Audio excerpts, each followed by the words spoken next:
Muy buenas tardes, licenciada. Puede continuar. Gracias.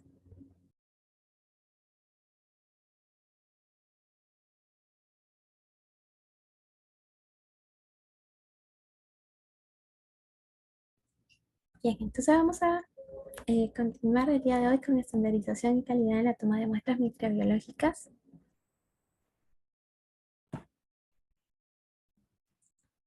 Aquí un poquito para estimular, como para salir tal vez de la zona de estrés, ¿no? Cuando veo que el paciente que me toca funcionar tiene venas difíciles, yo de inmediato no cuenten conmigo. Tal vez alguno por aquí se puede identificar.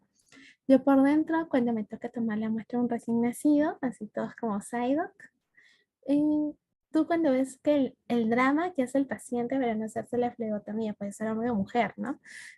Y dice, él no cree que eres una buena actriz o actor, ¿no? Aquí un conflicto cognitivo, paciente de 9 años acude al servicio de laboratorio acompañado de su mamá. Entré a la orden médica, la recepcionista le entrega un frasco, le consulta sobre su última comida, empieza a proceder a registrar sus datos para la toma de muestra y a los días la paciente acude al laboratorio a presentar un reclamo por falta de sus resultados. Indica que que le faltan los resultados de sus pruebas de parasitología, que ella en realidad tenía que tener 3 resultados y no los tiene, ¿no? Que el médico le dice eso. La recepcionista revisa la orden médica y observa que la boleta de pago de ingreso, la boleta de pago dice, ¿no? Parásito por 3 métodos, inmunidad. Y también el ingreso que ella hizo fue parásito por 3 métodos, inmunidad. Pero sin embargo, el médico le había pedido un parasitológico seriado por 3 muestras, ¿no? La mamá de la menor informa que el médico tratante no le puede atender por falta de resultados. Obviamente no va a haber un resultado si solamente le ha dado un frasco y solo ha recolectado una muestra, ¿no? ¿Cuál es el error en esta situación? Ahí para el chat me pueden escribir los que han entendido, si no han entendido, si gustan que se las repita también, me lo escriben. Vayan pensando, lo pueden ir escribiendo y de ahí lo comentamos. Entonces, el logro de la sesión es que al finalizar la sesión, el estudiante sea capaz de poder conocer a manera general cómo es la estandarización y aseguramiento de la calidad de la toma de muestras en microbiología, ¿no? Las muestras microbiológicas. Entonces vamos a ver una parte introductoria, un poco de las normativas internacionales, un poco de cuáles son las normativas nacionales, ¿no? Cuál es la extracción de sangre cómo es la extracción de sangre para los hemocultivos, a tener en cuenta tal vez algunos aspectos, algunos puntos claves, la toma de muestra de orina, acorde a los estándares internacionales, ¿no? La toma de muestra de heces, la toma de muestra de secreciones, la toma de muestra para estudio de hongos. Entonces tenemos algunas normativas internacionales, como la ISO 15189, que nos va a decir los debes que han de cumplir el laboratorio clínico en el área preanalítica, en el área analítica y en el área postanalítica, ¿no? Entonces tenemos la Sociedad Española de Medicina de Laboratorio que nos va a hacer un documento de comisión con su grupo de trabajo que se llama Gestión de los Procesos Preanalíticos y Laboratorios Clínicos según los requisitos de la norma 1 en ISO 15189-2013. Entonces, en esta normativa ellos nos van a decir qué registros debemos de tener, qué documentación debemos de tener, la importancia también sobre tener indicadores en la parte preanalítica, que nos va a permitir a nosotros tener también un control de calidad, no solamente interno en preanalítica, sino también la importancia de poder tener un control de calidad externo.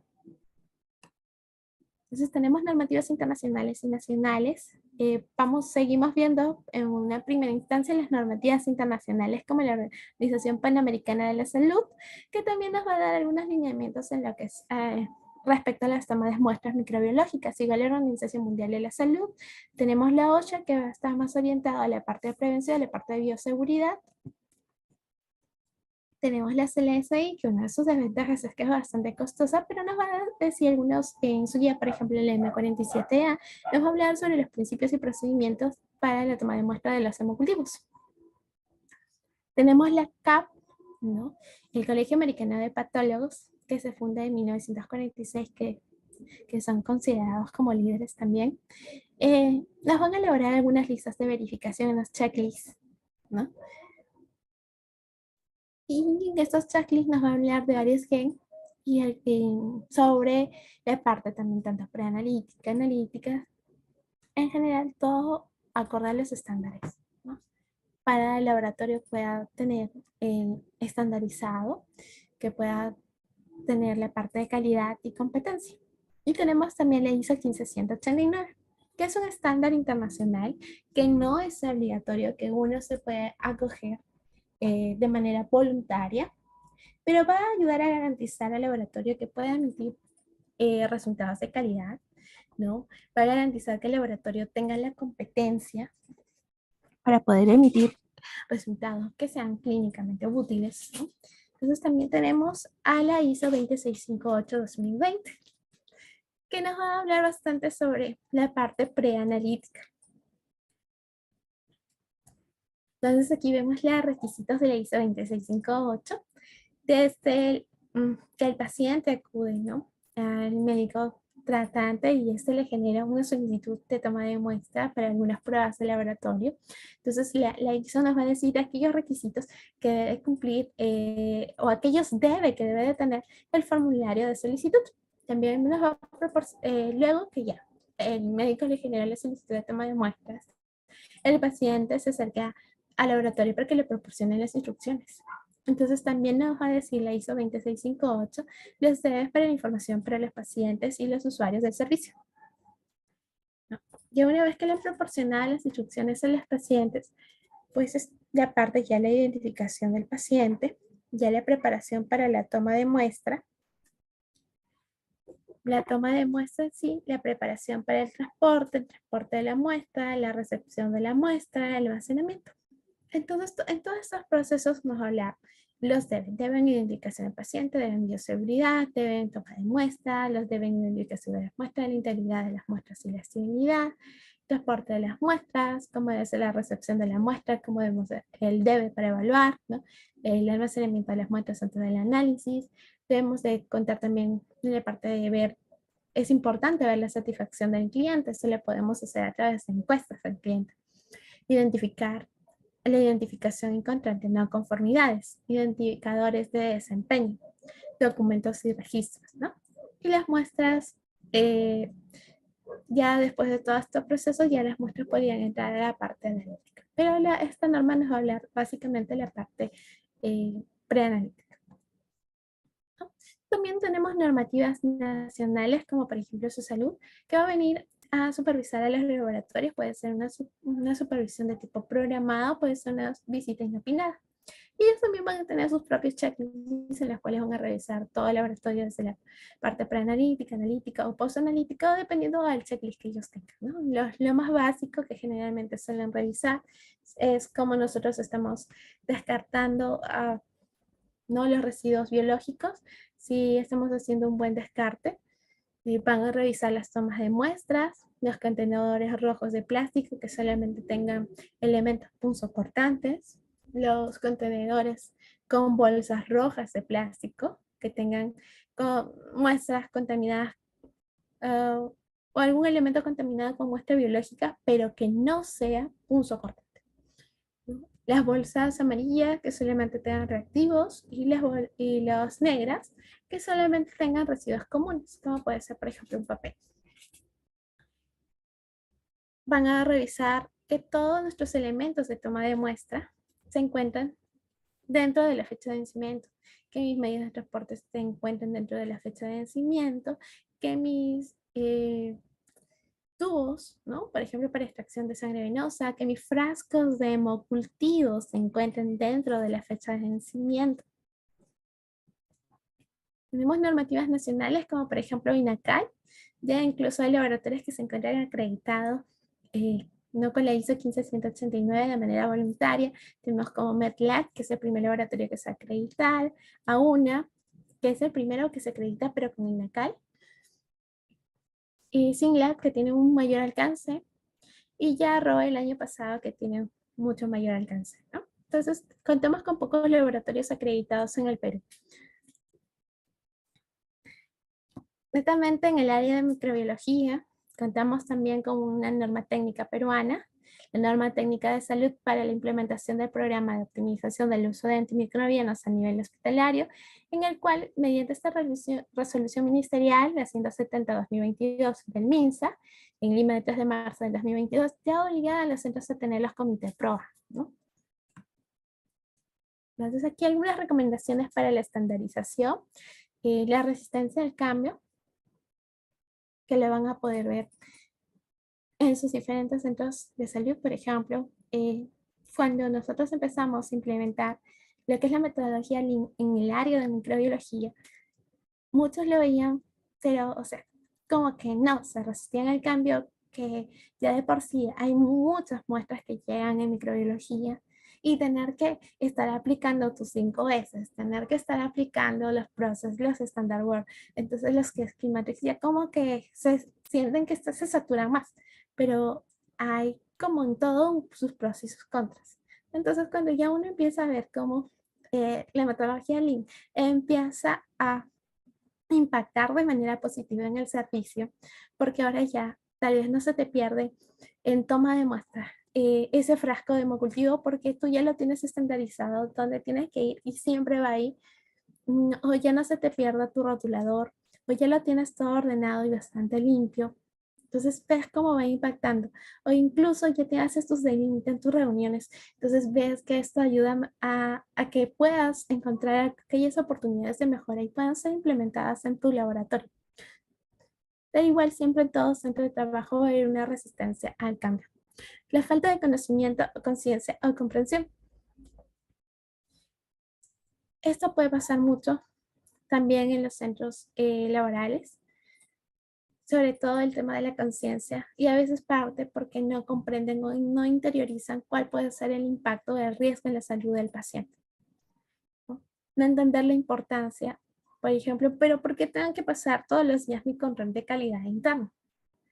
¿No? O ¿por qué tengo que hacer mi control de calidad interna para mis pruebas de RPR o de RPR o para mis pruebas de antígenos febriles? ¿No? Entonces, como que tal vez algunos no pueden entender la importancia de algo hasta que se tropiezan con alguna situación problemática. La parte financiera, que es tal vez una piedra de tropiezo más grande, sobre todo para algunos centros privados, pero muy pocos, generalmente los centros privados siempre invierten más. Eh, Sobre todo para la parte del Estado, a veces hay menos inversión, pero también hay otros centros del Estado que invierten un poco más. Hay un poco de todo. La falta de interés de la dirección del establecimiento de salud, los diferentes profesionales que pueden estar involucrados en la toma de muestras, no solamente de sangre para hemocultivos, sino también eh, en muestras microbiológicas. Puede pasar, ¿no? Pero sí, lo más común es que a veces están bastante diferentes profesionales, que puede ser que la enfermera tome los hemocultivos, o por ejemplo, puede ser que solamente en UCI las enfermeras tomen todas las pruebas para el laboratorio porque no quieren que toquen a sus pacientitos de neonatología, por ejemplo, ¿no? Entonces, o puede ser que solamente lo tomen, no porque no quieran, sino porque no hay un personal de laboratorio. Como pasa en muchos establecimientos de salud, no hay un personal técnico de laboratorio que pueda realizar estas tomas de muestras. Y quien lo hace es la enfermera.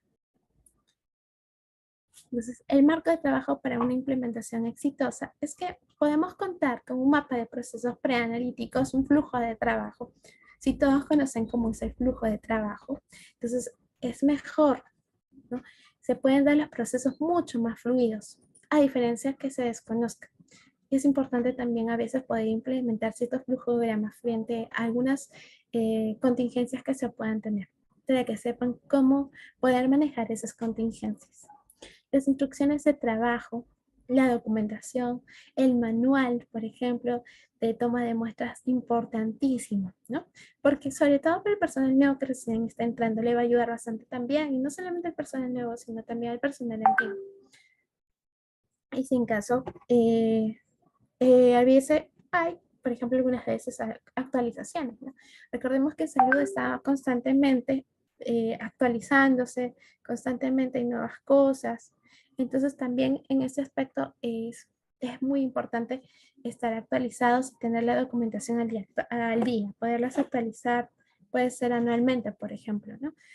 También esta documentación va a variar dependiendo del, por ejemplo, si es un test de aliento, ¿no? No es lo mismo una marca X con una marca Y. Puede ser que la marca X para test de aliento sea para niños mayores de 8 años y no sea apto para embarazadas, pero puede haber otro kit de test de aliento que sí es apto para embarazadas. Entonces, en estos casos, si yo he cambiado también, va a cambiar también mi manual.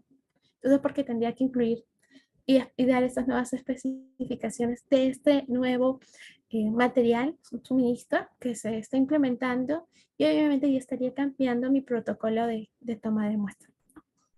La adecuada coordinación entre todos los profesionales sanitarios. Si la enfermera hace la toma de muestra, entonces también nosotros como laboratorio debemos de capacitarlas, porque hay algunas cosas que ellos van a desconocer. Su formación no es netamente de laboratorio, ¿no? Entonces es importante que nosotros también las podamos empoderar. En general, cada área de laboratorio debe ser empoderado. Si yo realizo toma de muestra, debo de conocer y estar empoderada en mi toma de muestra. Debo conocer en cuánto tiempo sale, cómo es la estabilidad, cuál es la mínima cantidad que debo de recolectar o hasta cuánto como máximo puedo recolectar en un recién nacido, ¿no? Sin al final poderle impactar en su salud o traerle un riesgo como una transfusión. El entrenamiento teórico y práctico. La certificación solo después de haber culminado de manera exitosa mi entrenamiento, sobre todo si soy personal nuevo. El reentrenamiento continuo, ya soy un personal antiguo, pero igual me tengo que ir capacitando. Siempre hay algo nuevo que puede hacer que lo que yo conocía cambie totalmente. ¿No? Las auditorías periódicas. Y no lo tomen las auditorías periódicas como, ay, no, otra vez la persona X va a señalar a tal persona lo que hizo mal, sino tómenlo más como una oportunidad para poder mejorar en función de poder contribuir a que los pacientes puedan tener resultados que sean clínicamente útiles. La medición de la calidad de la muestra a través de indicadores. Y esta es tal vez una de las partes que nosotros o muchos que realizamos flebotomías debemos de tenerlo en cuenta, ¿no? Es muy importante ver nuestros indicadores, cómo vamos. Es importante que el centro donde laboramos también invierta. Si ve que hay un indicador que estamos muy bajo, entonces también tener capacitaciones. Entonces, recomendaciones para la estandarización, la educación del personal, ¿no? Conocer cuáles son los frascos para anaerobios, aerobios, cuál es para el paciente pediátrico, cuál es para el paciente adulto, ¿no? Los frascos hemocultivos, por ejemplo. El entrenamiento práctico del personal nuevo, lo ideal es que eh, haya tomado como 100 muestras y que estas 100 muestras hayan sido exitosamente y estas hayan sido bajo supervisión. Eso es lo ideal, ¿no? Y eso es lo que te dicen los lineamientos internacionales. La certificación del personal involucrado en toma de muestras microbiológicas que pueda ser certificado y en otros países como por ejemplo en Estados Unidos, que alguien no pueda realizar la flebotomía si no está entrenado,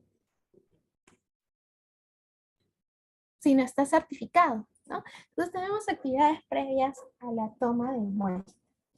Y es muy importante tener en cuenta, como es por ejemplo el llenado del formato de solicitud en papel o electrónico.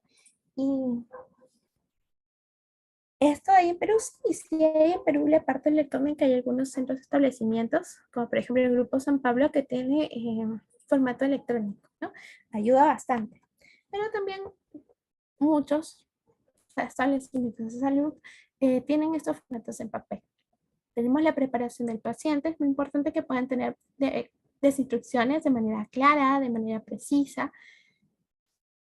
Puede ser el personal que está cuidando a los pacientes, el flebotomista, muy importantísimo que lo tenga claro, el personal que toma las muestras y los pacientes.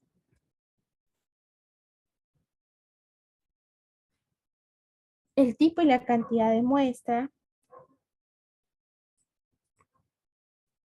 las descripciones de los contenedores para su toma de muestra,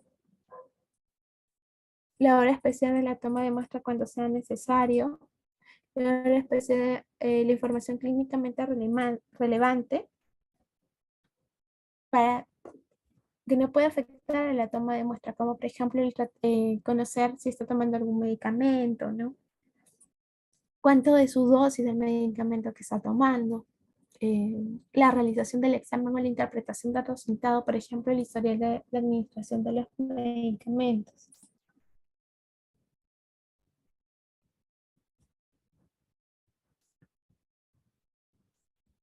Tenemos el proceso de generación de análisis, de solicitud de análisis. Entonces debemos de revisar los formularios que se reciben. Por ejemplo, en el área de counter, aquí vemos de este señor, se encuentra el área de counter de laboratorio. Señorita de counter puede ser un técnico de laboratorio, puede ser un admisionista, una secretaria, ¿no? Entonces, sobre todo cuando es un personal que no conoce la parte de laboratorio, es muy importante que también la podemos entrenar y que tenga un supervisor, ¿no? Y que siempre esté viendo no solamente la parte de conta, la parte de emisión, sino también la parte de las tomas de muestras. Siempre hay algo que mejorar y a veces uno mismo no lo puede ver, ¿no? Entonces, obviamente, cuando es muy constante también, a veces no todo reacciona de la misma manera. Pero bueno, se debe revisar los formularios de solicitud que sean recibidos para la toma de muestra, verificar que si me entrega mi solicitud coincida con el voucher de pago, porque puede ser que, por ejemplo, en la solicitud diga la prueba, como en el caso que pasó, ¿no? El médico pidió parasitológico sellado por 3 muestras, pero el admisionista le ingresó un parasitológico por 3 métodos totalmente diferentes. Y obviamente el laboratorio le terminan dando un frasco porque no vieron la solicitud, solamente se guiaron por la boleta de pago.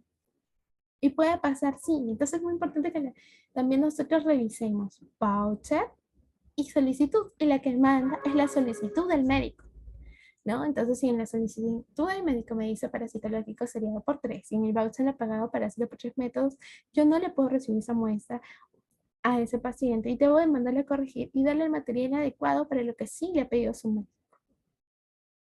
Entonces, cualquier omisión de información que sea requerida debe ser corregida antes de proceder con la extracción de la muestra. Tenemos nuestro formato de solicitud, que es la ISO 15189, la 2012, bueno, ya hay una actualización, la 2022, ¿no? Identificación del paciente, el género, la fecha de nacimiento, detalles de la ubicación, el contacto del paciente si queremos corroborar algún resultado, si la muestra ha sido insuficiente y vamos a necesitarle tomarle una vez más, ¿no? Nombre u otro identificador único del médico, el prestador de atención médica, otra persona legalmente autorizada para solicitar el análisis o utilizar la información clínica. Tipo de muestra primaria cuando sea pertinente en sitio anatómico de origen. Sobre todo cuando tomamos las muestras de hongos, ¿no? Por ejemplo, si es de la uña primer dedo, segundo dedo, tercer dedo, ¿no? O de la mano, del pie, entonces indicar también este sitio anatómico. Análisis solicitado, la información clínicamente relevante sobre el paciente y la solicitud, la fecha en que se completó el formulario de solicitud, fecha y hora de la toma de muestra, la identidad de la persona de la toma de muestra, la fecha y hora de la recepción de la muestra también. Es muy importante tener trazado todo esto. Las solicitudes verbales, se requiere un procedimiento para las solicitudes verbales. El procedimiento debe especificar que la solicitud verbal se va a confirmar posteriormente, ya sea en electrónico o en papel. Entonces, procedimiento debe estar incluida también, ¿no? En su manual de procedimientos y qué acciones se deben de tomar entre estos casos. Puede suceder que, por ejemplo, en la muestra que le has tomado una muestra, ¿no? En este caso, por decir una uña, ¿no? Del dedo gordo, del pie, para un KOH directo. Y luego a los minutos, como ya vieron tu informe, justo en el KOH te salió KOH positivo, te visualizaste IFAs, por ejemplo, ¿no? Se reportaron las IFAs y te llaman y te dicen, ¿no? ¿Qué quieres que le aumentes a ese KOH? un cultivo de hongos. Y si tienes suficientes muestras para hacer de partir de la muestra que le has tomado un cultivo de hongos. Entonces tú revisas, ves si tienes suficiente muestra, si le tomaste bastante cantidad y si se puede agregar. Pero antes de que se agregue, le puedes decir de que para que se pueda pasar al área de procesos, si se puede agregar la prueba, necesitas que te traigan la orden. Y si no, no va a pasar a procesos, ¿no?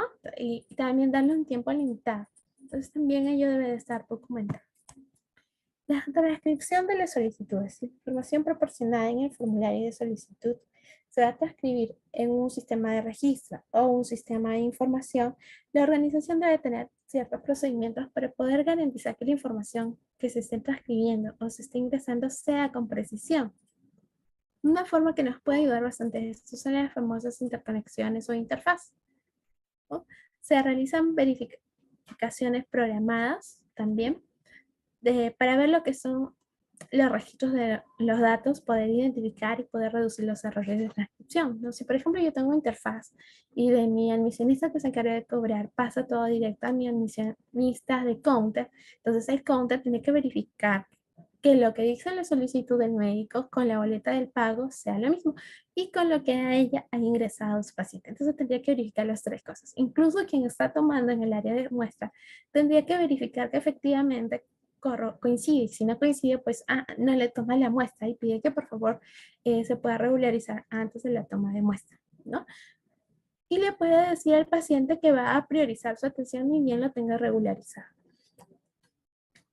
Proceso para proporcionar instrucciones a los usuarios, ¿no? Los laboratorios son responsables de poder proporcionar información sobre los análisis que se realizan a los usuarios de sus servicios para poderles facilitar, por ejemplo, la selección adecuada de las pruebas, la recolección, cómo debe ser la adecuada manipulación de la muestra, la gestión de la atención al paciente. Es importante de que tengamos las instrucciones de manera claras, precisas hacia el paciente respecto a los requisitos de la toma de muestra. Por ejemplo, el periodo de tiempo de ayuda antes de la toma de muestra, el periodo de tiempo y contenido de cualquier dieta especial antes de la toma de muestra. Aquí tenemos un ejemplo del té, ¿no? Aquí entonces decimos, ¿cuál es la muestra? Ese es, ¿no? El contenedor es un frasco estéril. ¿Cuál es el volumen de la muestra? 30 gramos, equivalente a un tamaño de una nuez. ¿Cuál es su conservación? Refrigerado de 2 a 8 grados. ¿Cuál es la metodología? Por ejemplo, Guayacol. ¿Cuál es la especialidad? Microbiología, ¿no? ¿Cuándo entregan sus resultados? Un día, es una programación continua. Condiciones preanalíticas, se realiza una dieta por 3 días, no ingerir alcohol, no carnes rojas, no uvas, no betarragas, no remolachas, no tomates, no brócolis, alimentos o bebidas con colorantes, porque eso pueden causar efectos positivos. Medicamentos antiinflamatorios, aspirina, ácido cítrico, algún antiácido. Y si no puede obtener la muestra, debe continuar con la dieta hasta su recolección, evacuar las heces directamente en un recipiente limpio, utilizar la cucharita que está provista en la tapa del frasco para poder recolectar la porción de heces del tamaño de una aceituna o de una nuez. De ser posible, seleccionar aquella zona de heces que tenga la apariencia de sangre, ¿no? Que muestre sangre. Entonces, estos son los requisitos que deben de cumplir, ¿no? El tiempo especificado de la última dosis de medicamentos, la necesidad de abstenerse de algunas actividades previas a la toma de muestra, requisitos para la toma de muestra en el momento preciso.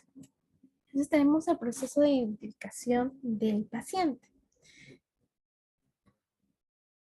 Incluso en algunos laboratorios, aquí nosotros podemos ver aquí una muestra de orina que está rotulada.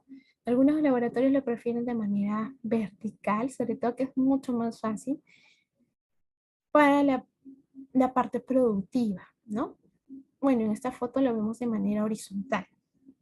Los procedimientos para la identificación de los pacientes antes de la recolección de la muestra deben incluir por lo menos 2 identificadores únicos, ¿no? Nombres y apellidos completos y, por ejemplo, un código asignado al código de barras que sea único para el paciente. Podemos tener tipos de pacientes, pacientes ambulatorios, pacientes que están en el área de emergencia y pacientes hospitalizados.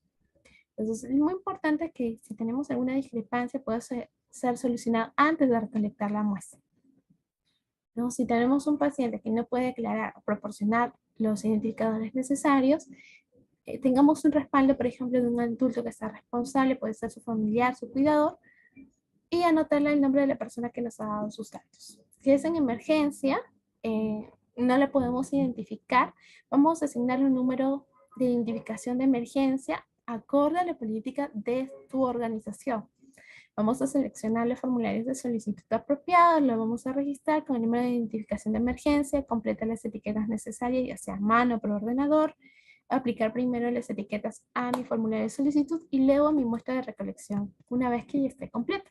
En caso de bebés y pediátricos, debemos de confirmar el nombre del niño, fecha de nacimiento, sexo, número de hospital, número de historia clínica, algún otro tipo de identificador, apellido de mamá, papá, esto en el momento de la inscripción. La identificación de la muestra debe tener un etiquetado único que nos pueda garantizar que la muestra sea trazable, ¿no? Incluso algunos usan lo que es la doble rotulación, un rótulo manual y un rótulo con código de barra, ¿no? Y estos códigos de barra, estas etiquetas deben tener por lo menos 2 identificadores. Las muestras tienen que ser trazables en todo momento, normalmente por un formulario de solicitud que puede ser en papel o electrónico. Tenemos el consentimiento informado en ambulatorios, hospitalizados y en emergencia. En ambulatorios se puede inferir cuando traen su solicitud, ¿no? Pero a modo personal yo sí les recomendaría que sí puedan tener consentimiento informado, sobre todo por temas para ver responsabilidades o que no tengan a veces los pacientes, por ejemplo, cuando tienen ayuno prolongado, ¿no? Y se están haciendo bajo su responsabilidad o cuando no te vienen con su orden médica y solamente te vienen con el voucher de pago, ¿no? También para poder anotar ese tipo de cosas en el consentimiento, que te pueda firmar. No, abajo en la parte de observaciones. Los hospitalizados también tienen la oportunidad de poder negarse. En situaciones de emergencia el consentimiento no puede ser posible, pero sí tiene que haber una autorización por un profesional médico calificado, ya que en este tema se puede aplicar lo que son los requisitos legales y reglamentarios. Entonces, ¿qué debe incluir mi consentimiento informado? La persona que toma la muestra, que explique el procedimiento, siempre acorde a la comprensión del paciente con un lenguaje coloquial oculto, acorde al paciente. Un consentimiento del paciente se confirma antes de proceder a la toma de muestra. Si el paciente no es mayor de edad, en este caso nos va a dar un consentimiento el padre, un tutor legal que le está acompañando. Si el paciente rechaza en algún momento el procedimiento, no hay ningún problema, registramos el rechazo y debemos de notificar en este caso a la persona que solicitaba la prueba, a su médico tratante, lo sucedido. El paciente puede retirar el consentimiento en cualquier momento. Puede ser antes que yo le haya realizado la punción, cuando estoy a punto de realizarla y de pronto dice que ya no, porque vio la aguja, se asustó, porque vio muchos tubos o por X situación, ¿no? O por ejemplo en las tolerancias, algunos cuando empiezan a tomar la bebida les parece muy azucarada y de pronto ya no quieren más, ¿no? Y deciden cortar hasta ahí nada más, entonces también es válido, ¿no? Ellos tienen la potestad de poder recibir. Cuando corresponde a un paciente recibirá una explicación y confirmará que el consentimiento se extiende a uso secundario, en este caso sobre todo para fines de investigación. Entonces, una muestra clínica adecuada en la solicitud de examen debe contar con datos demográficos del paciente, nombres y apellidos del médico, datos del servicio solicitante, datos clínicos relevantes, ¿no? Como por ejemplo la medicación que está tomando, el diagnóstico, datos referentes a la muestra, el tipo y localización anatómica, sobre todo en las muestras de hongos, ¿no? Por ejemplo para un KWH, el tratamiento, tipo de pruebas a solicitar. Una muestra clínica adecuada, pero ya mirándole el rumbo de las consideraciones generales, ¿no? Por ejemplo, en este libro, en este manual de la CIDIC, nos va a decir estas 8 consideraciones generales para el área de microbiología, que es recolectar antes de la terapia con antibióticos. Esto debe ser siempre que no sea posible, ¿no? Puede haber unas excepciones, sobre todo en el área de hospitalización, pero también lo tenemos que tener documentado, ¿no? En comentarios para que también lo conozca el analista de microbiología. 2, colectar la muestra de donde es más probable que el organismo sospechoso sea encontrado, ¿no? Por ejemplo, las muestras de hongos lo más general es que se pongan más como de manera centrífuga en las partes. Entonces también eso es bueno tenerlo en cuenta. Observar la sepsia en la recolección de todas las muestras, muy importantísimo en nuestras muestras de hemocultivo para disminuir la cantidad de falsos positivos por microorganismos coagulasa negativos, ¿no? En este caso, sobre todo por los estafilococos coagulos son negativos, a veces hay muchos falsos positivos. Entonces, si nosotros tenemos una adecuada asepsia, nos va a ayudar bastante. Recordemos que estos estafilococos coagulos negativos suelen encontrarse de manera habitual en la piel, por ejemplo, de los humanos. Entonces, también considerar el estadio de la enfermedad, ¿no? Instruir a los pacientes con claridad, utilizar los contenedores y medios de transporte adecuados, ¿no? Por ejemplo, si es un coprocultivo, voy a usar un caribler, ¿no? Si es una secreción, voy a usar un medio de Stuart, entregar las muestras con prontitud, dentro del tiempo estandarizado, dependiendo de diferente tipo de muestra que sea, proporcionar una información suficiente al laboratorio. Aquí tenemos algunos especímenes para la colección de muestras microbiológicas, ¿no?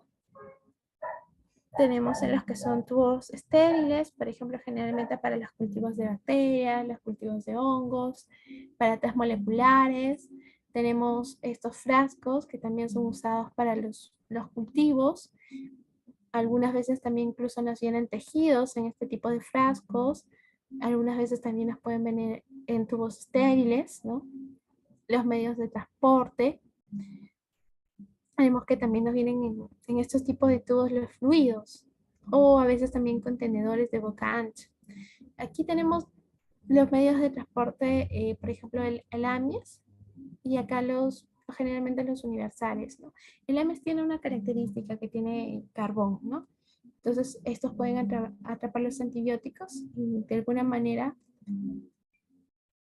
poder facilitarnos mejor la recuperación también de los microorganismos, sobre todo en pacientes hospitalizados, ¿no? Tenemos los medios de transporte como Stuart, el Caribler. Tenemos la extracción de sangre para los hemocultivos. Y aquí nosotros debemos de recordar que la sangre es un tejido, pero es un tejido estéril, ¿no? Por decirlo así. Entonces, como la sangre es un tejido estéril, la presencia de microorganismos nos suele indicar a veces una septicemia, una bacteriemia, ¿no? Entonces, ¿cuándo se van a realizar, por ejemplo, la extracción de sangre para los hemocultivos? Cuando el clínico está sospechando una infección del torrente sanguíneo, puede ser un lactante febril, puede ser en una endocarditis, una titis séptica por osteomelitis, todo paciente febril sin otro foco infeccioso evidente, una neumonía bacteriana que sea complicada. Algunos puntos claves en la detección del laboratorio de la infección en el torrente sanguíneo que hay que tener en cuenta es cuándo tomar los hemocultivos, la desinfección de la piel, porque esto nos puede traer bastantes contaminantes falsos positivos, sobre todo por los famosos estafilococos coagulasa negativos, ¿no? ¿Qué va a pasar con estos hemocultivos o centros hospitalarios que tengan bastante cantidad o bastante prevalencia de estos hemocultivos falsos positivos? Va a aumentar los costos hospitalarios. Y se ha visto en estudios que estos costos hospitalarios pueden aumentar entre $4,000 a $8,000 en el paciente. Entonces, miren cómo podemos impactar algo que es el quehacer diario de nuestro trabajo, ¿no? Entonces, hacer una adecuada desinfección de la piel puede impactar incluso en el bolsillo de los pacientes, ¿no? Sobre todo cuando se van a clínicas privadas. Incluso en la estadía, porque ya no van a quedarse la misma cantidad de tiempo en la clínica, sino se van a quedar más días. Entonces sí es muy importante que nosotros tomemos conciencia y podamos mejorar en aquellas cosas, también que siempre nos estemos capacitando para poder ir aprendiendo cómo mejorar, ¿no? Y reconocer también estas oportunidades de mejora. El volumen de sangre cultivar, muy importante también, el número de set de hemocultivos, el tipo de frascos a utilizar. Bueno, esto acorde, ¿no?, a la guía de la CLSI, la M47A, que nos va a dar estas acotaciones. Aquí tenemos, por ejemplo, un paper que nos va a hablar sobre el momento para extraer la sangre, ¿no? La relación acerca de temperatura va a relacionar a las bacterias y la temperatura en la endocarditis. Entonces aquí vemos algunas gráficas, por ejemplo esta línea punteada que podemos ver es la temperatura. Y esa línea que se ve toda recta viene a ser el recuento de colonias. Entonces podemos ver aquí que ante una mayor temperatura, ¿cómo está el recuento de colonias? ¿Aumentado o disminuido? A ver, ¿quién por ahí lo ve?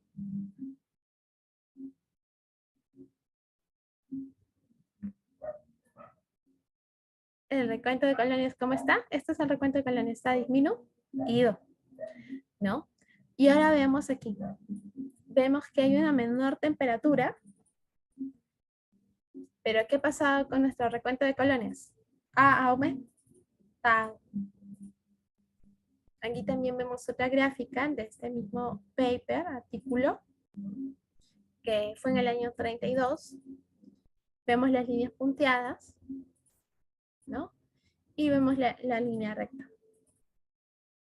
Entonces vemos cómo, por ejemplo, estos aumentos, ¿no? En el recuento de las colonias, aquí están nuestros recuentos de colonias, por ejemplo, estos aumentos en nuestro recuento de colonias, perdón, aquí está nuestro recuento de colonias, ¿no? Estos son nuestros recuentos de colonias. Entonces vemos aquí, por ejemplo, este aumento de este recuento de colonia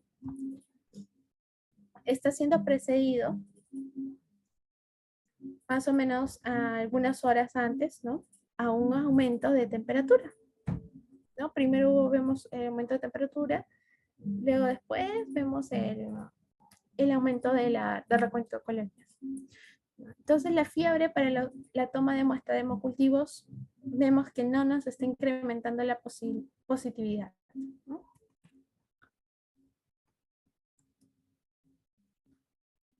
Entonces, ¿cuál va a ser el momento para poder extraer la muestra? Eh, hay datos experimentales, como hemos visto, por ejemplo, las bacterias caen en la corriente sanguínea en torno a una hora antes del desarrollo del escalofrío o la fiebre. Entonces es como que una práctica común obtener hemocultivos en intervalos de 30 a 60 minutos, pero las investigaciones que hay han demostrado que no hay ninguna diferencia significativa. Entonces la CLSI lo que nos recomienda es obtener las muestras de manera simultánea sin intervalos de tiempo.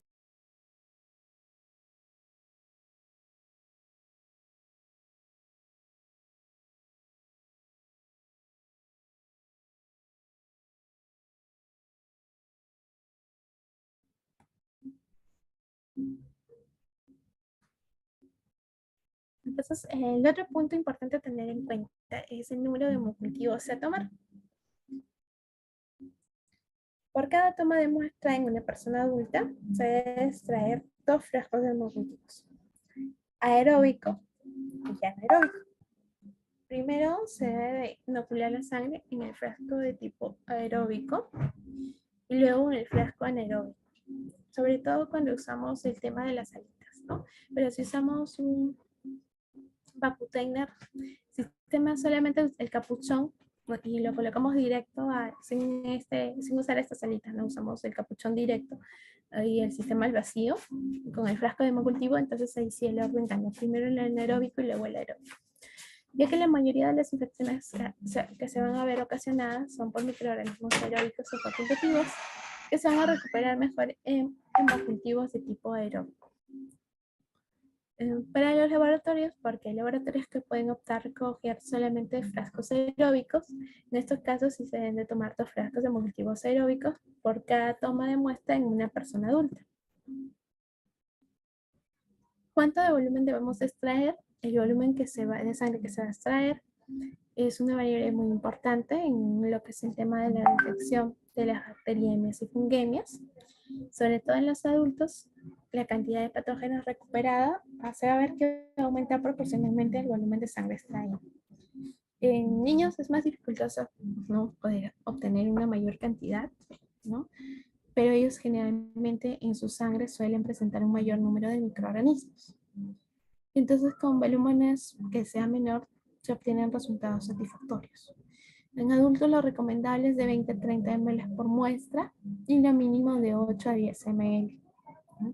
En caso de niños pequeños y bebés, ahí sí se recomienda no extraer más del 1% del volumen total de su sangre.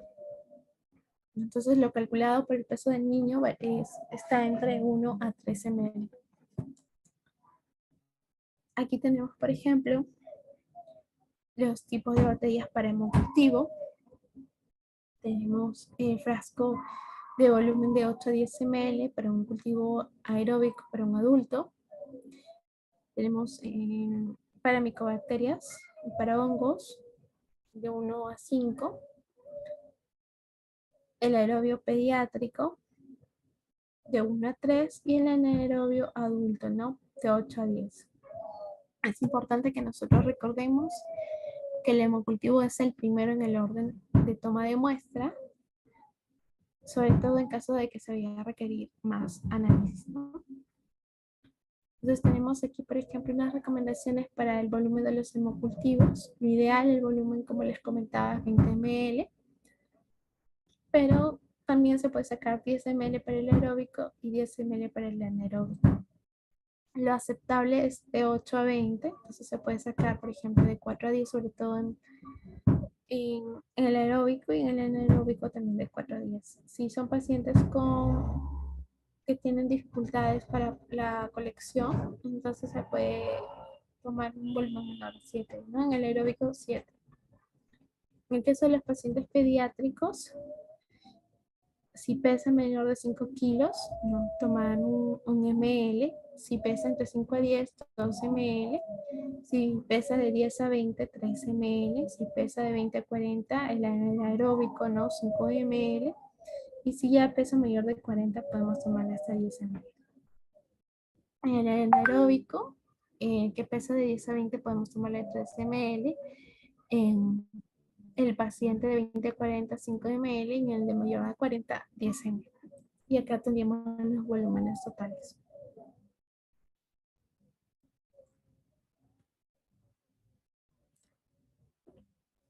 Aquí les comparto un estudio, ¿no? Es sobre la efectividad de una intervención multimodal en, en la colección de los hemocultivos en el departamento de emergencia. Entonces, ellos van a hacer un estudio. En este estudio van a hacer primero una data antes de la intervención y una data después de la intervención. Lo que van a hacer es capacitar a su personal, porque recordemos que en el tema de los hemocultivos generalmente puede haber una gran tasa de contaminación, lo cual les puede ocasionar a nosotros falsos positivos. Y si recordamos, estos falsos positivos nos van a aumentar ¿qué? Los costos en hospitalización, ocasionando incluso alrededor de 4.000 a 8.000 dólares, ¿no? Por paciente. Y generalmente estos pueden ir de 2 a 10% de, por ejemplo, de Staphylococcus coagulasa negativos que se encuentran en estos hemocultivos contaminados. Y si recordamos un poquito las clases de microbiología, a ver, por ahí al menos alguien que me mencione un microorganismo que es un Staphylococcus coagulasa negativo. A ver, por el chat.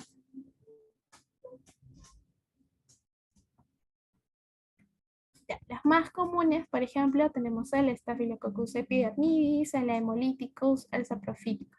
Entonces, estos Staphylococcus coagulasa negativo pueden ser comensales y también pueden ser patológicos, invasivos, ¿no? Pueden actuar de esas dos maneras. Entonces, ellos, al hacer esa investigación, van a dividir en dos grupos. Un grupo regular, donde están los técnicos, las enfermeras, y un grupo donde está un flebotomista que está entrenado, certificado, ¿no? Que solamente se va a dedicar a esa actividad.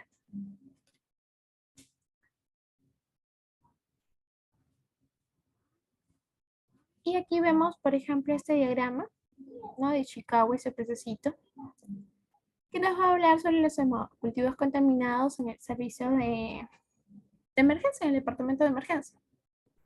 Y aquí tenemos cómo es su procedimiento de colección, ¿no? Vemos que hay una inadecuada limpieza de la piel,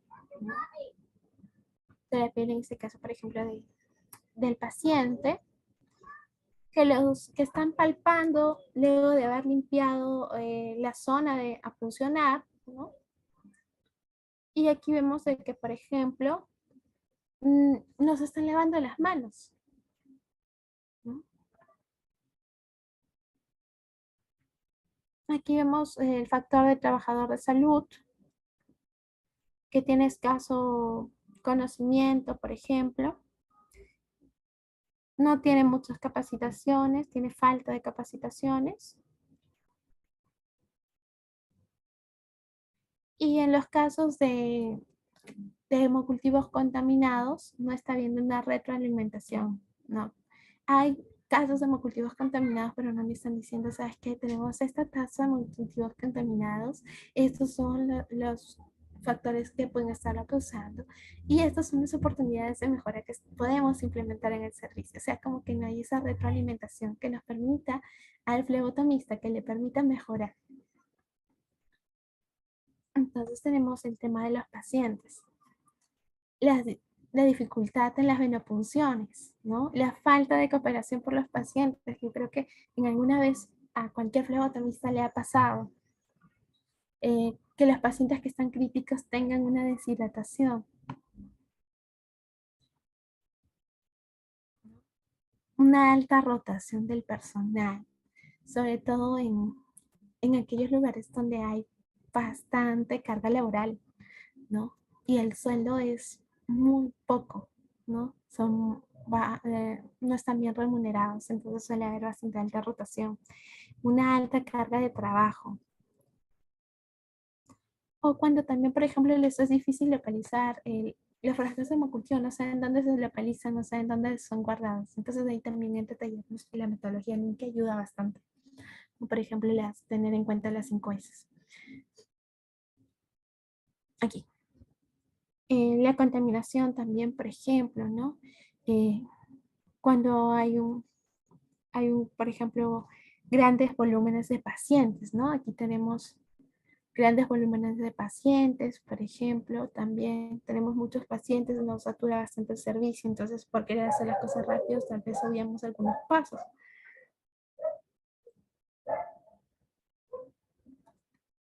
También, por ejemplo, la tolerancia, no ser tolerante a un aumento de las contaminaciones. Está habiendo aumento de las contaminaciones, pero estoy siendo tolerante, ¿no? Presionar también en el tiempo de recolección. Cuando tienes mucha presión porque lo hagas muy rápido y por quererlo hacer rápido, pues se te pasan algunos aspectos.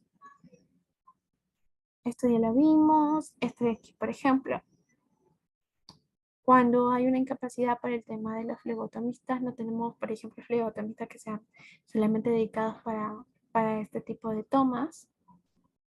Falta, por ejemplo, de comunicación falta de comunicación, entonces como que el flebotomista, por ejemplo, no tienen, ¿no? Aquellos retroalimentaciones, oportunidades a cómo mejorar.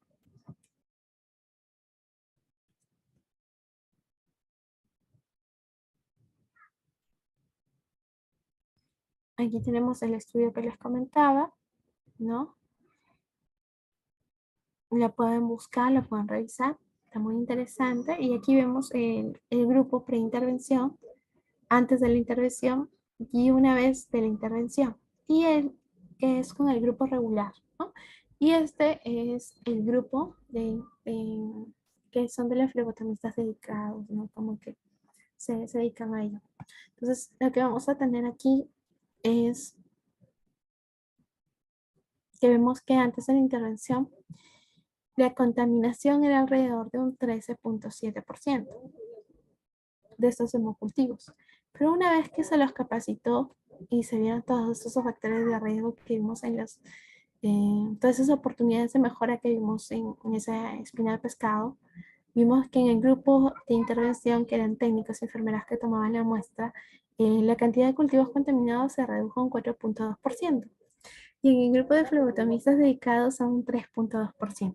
¿No? ¿Qué nos dice nuestra guía de CLSI? El Instituto de Estándares Clínicos y de Laboratorio, que es la CLSI, y la Sociedad Americana de Microbiología, nos dice que debemos de tener en cuanto a hemocultivos contaminados, estos no deben ser mayor de un 3%, ¿no? Si ya tenemos un mayor de 3%, entonces estamos teniendo una técnica aséptica de manera inapropiada. Entonces, con este grupo, después de esta intervención, vemos que mejora bastante, que casi llegan al punto que pide como requisito estándar la CLSI, ¿no? Un 3.2%. Tenemos aquí el transporte de los hemocultivos. Recordemos que nunca se deben refrigerar o congelar. ¿Ya? Siempre nos falta por ahí alguien que tal vez es nuevo, que recién está llegando. Entonces es muy importante, si yo soy nuevo en el trabajo, debo de preguntar siempre algo que no sea algo que es nuevo, aunque sea pecar de preguntón hasta aprender bien. Porque si no, puedo meter las cuatro, como se dicen de manera coloquial, las cuatrotas. Y esto de meter las cuatrotas a veces puede impactar de manera muy negativa en la salud del paciente o a veces puede ser tan irrelevante que puede pasar desapercibido. Entonces es muy importante que no refrigeremos, no congelemos los frascos de hemocultivo. ¿Por qué? ¿Qué hacen estos? ¿Qué pasa si yo lo refrigero? Entonces va a haber una baja de temperatura y puede hacer que mi microorganismo sea inviable y ya no lo puedo recuperar.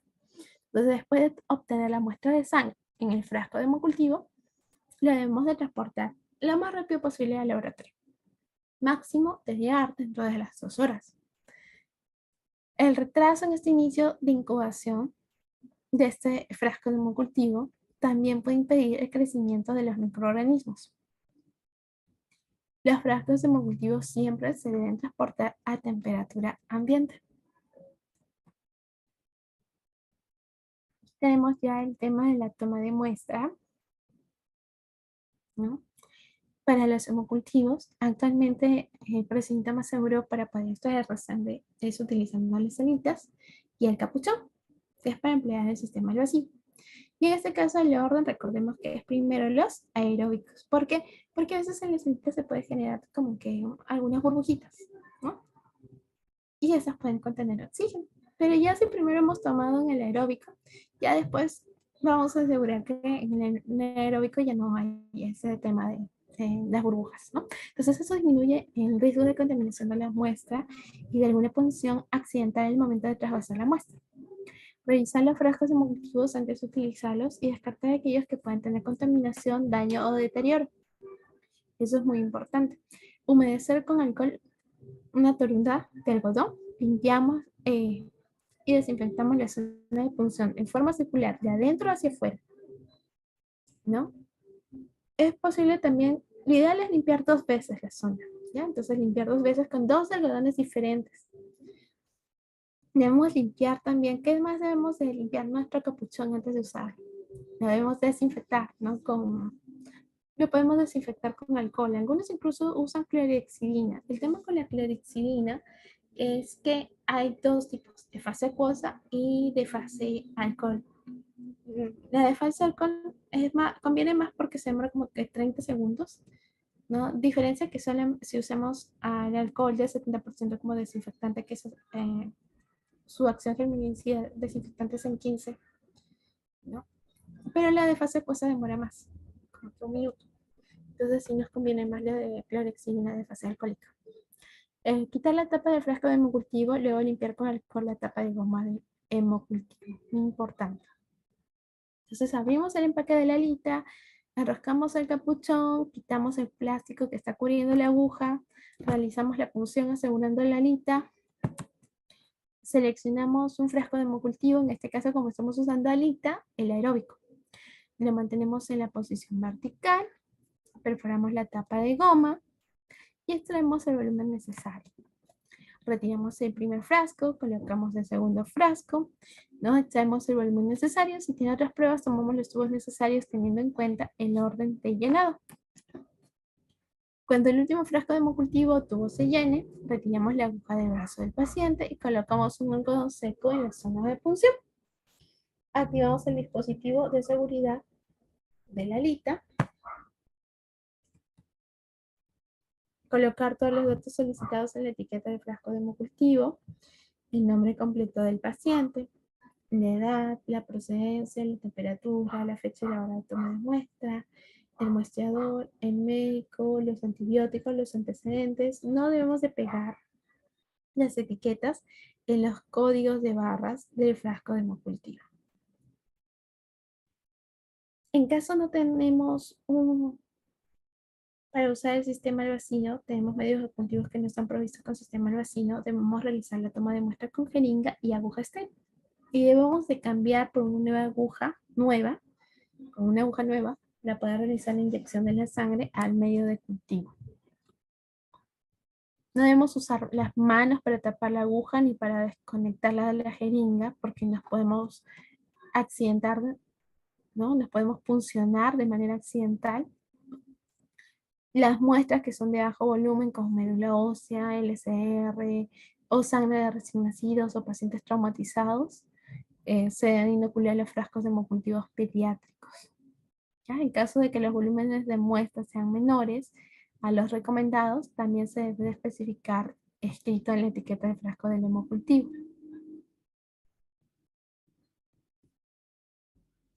Aquí tenemos lo que es la toma de muestra de orina. Recordemos que esta toma de muestra puede ser por micción espontánea, por bolsa recolectora, por cateterismo transurrectal, por punción suprapúbica. Tenemos la guía de la CLCI, ¿no? La GP 16A3, y nos va a hablar sobre el área de urianálisis. Entonces es muy importante que en la obtención de la muestra cliquemos datos del paciente, nombres y apellidos, su identificación, número de historia, datos clínicos y demográficos, edad, fecha, sexo, diagnóstico, datos administrativos, firma, el sello, la procedencia, el tipo de muestra, la fecha y la hora de emisión. Tener en cuenta la primera orina de la mañana, la segunda orina de la mañana con 4 horas en vejiga, la orina al azar en cualquier momento, sobre todo las urgentes. La recomendación que nos dicen las sociedades científicas nos comentan que deben ser analizadas dentro de las 2 horas de haber sido emitida. Y si en caso va a demorar su procesamiento, debemos de refrigerarlas de 2 a 8 grados centígrados.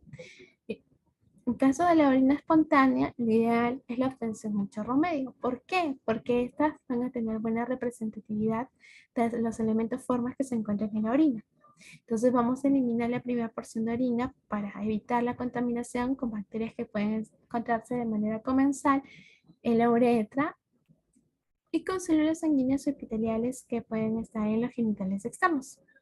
Podemos tener lo que es la recolección asistida, puede ser una orina por zona vesical, una orina por punción suprapúbica, una orina en pacientes que están con catéter, con sonda permanente, muestra en neonatos y muestra en pacientes pediátricos. Las muestras que sean tomadas por micción libre deben de ser interpretadas con precaución. Debemos de tener en cuenta que se pueden contaminar con células, con microorganismos, sobre todo con la parte del tracto urogenital. Lo ideal es que sea un chorro medio. Primero desechar un poquito de la orina y luego recoger el resto, ¿no? Entonces, como la orina es de por sí un buen medio de cultivo, todas las muestras de analizarse en el laboratorio en 2 horas siguientes a su recogida. O mantenerse refrigeradas a 4 grados centígrados durante un plazo máximo de 4 horas hasta que pueda llegar al laboratorio y sea analizada. Siempre que sea posible, las muestras de orina destinadas para lo que son los cultivos debe ser la primera orina de la mañana, porque permite concentrar más las bacterias, ¿no? Ya que durante toda la noche permite que se hayan multiplicado las bacterias y podemos tener una mayor concentración. La toma de muestras de orinas en mujeres, lo ideal es que se laven las manos cuidadosamente con agua y jabón, se enjuaguen, se sequen con toalla limpia, de preferencia toallas descartables, ¿no? Se puede hacer un uso de guantes estériles, separar los bebés mayores y menores y los mantendrá separados durante todo el procedimiento hasta que pueda recoger la orina. Con una gasa enjabonada, se va a lavar bien la vulva, la va a pasar de adelante hacia atrás, va a repetir el proceso mínimo 3 veces, se va a enjuagar con agua tibia abundante para eliminar los restos de jabón y secar con paño limpio o gas estéril. Se indica al paciente que realice la micción por chorro medio, eliminando la primera parte Y luego recolectando lo siguiente, ¿no? En el recipiente, el frasco lo debemos de sujetar eh, evitando que pueda tener contacto con la piel de la pierna o con la vulva o con la ropa del paciente. Y los dedos no deben tocar el borde del frasco o su superficie interior. Debemos retocar la muestra con una etiqueta, indicar nombre, edad, fecha y hora y pegarla al recipiente. Enviar la muestra al laboratorio antes de las 2 horas a temperatura ambiente. Posteriormente mantenerla refrigerada hasta un máximo de 4 horas. En caso de que el paciente esté en cama y la asistencia sea a domicilio, el personal que va a realizar es personal de enfermería. El procedimiento. Tenemos, por ejemplo, la obtención correcta de muestra de orina de mujeres, no usar un frasco estéril de 100 mililitros a 120 mililitros, escribir en la etiqueta del frasco el nombre, apellidos, DNI, lavar de las manos con agua y jabón, realizar el secado de manos con papel toalla, limpiar la zona genital usando solo agua o toallita húmeda, separe bien con los dedos los labios mayores, elimine el primer chorro en el inodoro, recolecte la muestra de orina dentro del frasco, puede terminar de orinar en el inodoro y asegurarse de cerrar el frasco correctamente y llevarlo al laboratorio. Entregamos la muestra en el área de recepción, ¿no? Asegurar que el personal del laboratorio clínico también confirme sus datos.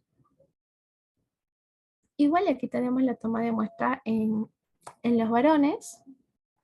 Con la imagen vamos a utilizar un frasco también estéril, igual que escriba la etiqueta del frasco, nombre y apellidos y DNI, lavarse las manos con agua y jabón, realizar el secado de manos con papel toalla, limpiar en este caso el glande del pene usando solo agua, eliminar el primer chorro de orina en el inodoro y que ponga inmediato en el frasco. Recolecte la muestra de orina dentro del frasco, puede terminar de orinar en el inodoro, asegurarse de cerrar el frasco correctamente, llevarlo al laboratorio, entregar las muestras en el área de recepción de muestras de orina y asegurar que el personal del laboratorio clínico confirme los datos. Y tenemos la toma de muestra en orina en niños y niñas mayores. La orina también se va a recoger de forma similar a los adultos. En niños y niñas más pequeños, la orina se va a recoger en colectores estériles. Lo importante es lavar cuidadosamente los genitales, el área perianal al igual que los adultos, colocar el colector en la zona adhesiva sobre la piel de los genitales. Para las niñas, exactamente sobre el orificio del meato urinario, sobre el borde de la horquilla vaginal, y para los niños sobre la piel del escroto en el pene dentro de la bolsa colectora. Vamos a vigilar frecuentemente y tan pronto como el niño haya orinado, debe retirarse y colocarse dentro del envase destinado para recolectar orina. Si no se obtenía muestra de orina, es necesario cambiar la bolsa cada 30 a 45 minutos. Se repite la operación colocando una nueva bolsa.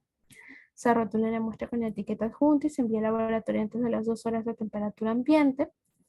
Se puede refrigerar entre 4 y 8 grados y antes de las 4 horas debe estar en el laboratorio.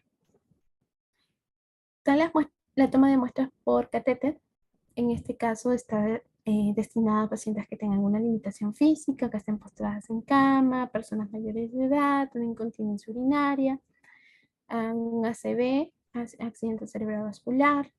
Un personal que realice este procedimiento debe ser profesional y debe tener entrenamiento previo.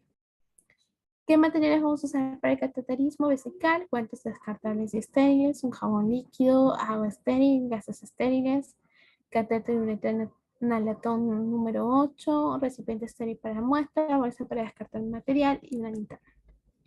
Siempre lavarnos las manos con abundante agua y jabón, recordar los momentos de lavado de manos, colocarnos los guantes descartables, realizar el aseo genital con abundante agua y jabón, de arriba hacia abajo, luego secar con gases estériles. El aseo debe de ser estricto,